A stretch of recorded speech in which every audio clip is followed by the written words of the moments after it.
আজ থেকে 3 দিন আগে লেখক আমাকে বইটি পৌঁছে দিয়েছিলেন। বইটি সবটা না হলেও অনেক অংশ আমি পড়েছি এবং খুব সুন্দর করে আমি সাজিয়েছিলাম। আমি কিছু বলবো, বিশ্বাস করুন, মুগ্ধ দর্শক হয়ে অনুষ্ঠান দেখতে গিয়ে অনেক কিছু আমি এখন হারিয়ে ফেলেছি, মনেই করতে পারছি না যে আমি কি বলতে চেয়েছিলাম, কিভাবে বলতে চাই।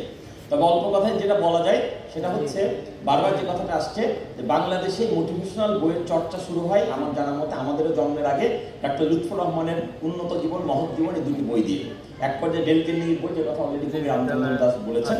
পরবর্তীতে বাংলাদেশে অনেক অনেক অসংখ্য মোটিভেশনাল বই বের হয়েছে, দেশি লেখকের বই বের হয়েছে, বিদেশি লেখকের বই অনুবাদ হয়েছে। তবে এই বইটি পড়তে গিয়ে আমার কাছে যেটা মনে হচ্ছে, একই বইয়ের মধ্যে সবকিছু একটা কম্বিনেশন চমৎকার ভাবে আমাদের আফজাল ভাই করে দেখিয়েছে। অর্থাৎ আরো 10টা মোটিভেশন বা 20টা মোটিভেশন বই পড়ে আপনি যা জ্ঞান অর্জন করতে পারবেন, যেটুকু তথ্য গ্রহণ করতে পারবেন, তার সমন্বয় রয়েছে শুধুমাত্র এই একটি বইয়ের মধ্যে। এখানে যেমন দেশি উদাহরণ আছে, তেমনি বিদেশি উদাহরণ আছে, যেমনি সৃষ্টিকর্তার কথা আছে, কোরআন হাদিসের উদ্ধৃতি আছে, বিভিন্ন জ্ঞানী গুণী মানুষের কথা আছে, সব মিলে বইটি অসাধারণ। বইয়ের তেমন কোনো ত্রুটি আমার কাছে ধরা পড়ে নেই। যদিও আমার আজকের অনুষ্ঠানের অন্যতম আকর্ষণ সেটা হচ্ছে চাকার আবিষ্কার, আর সেই চাকা শব্দটাকেই উনি ব্যবহার করেছেন শিরোনামে। এইটা আমার কাছে অসাধারণ লেগেছে, অদ্ভুত লেগেছে।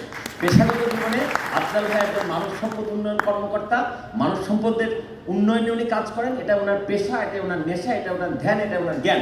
অতএব উনার হাতে যখন কোনো বই আসবে মানুষের উন্নয়নের জন্য, আত্ম উন্নয়নের জন্য, সেটা সেরা হতে বাধ্য। এ ব্যাপারে আমি অন্তত নিঃসন্দেহ। সবাই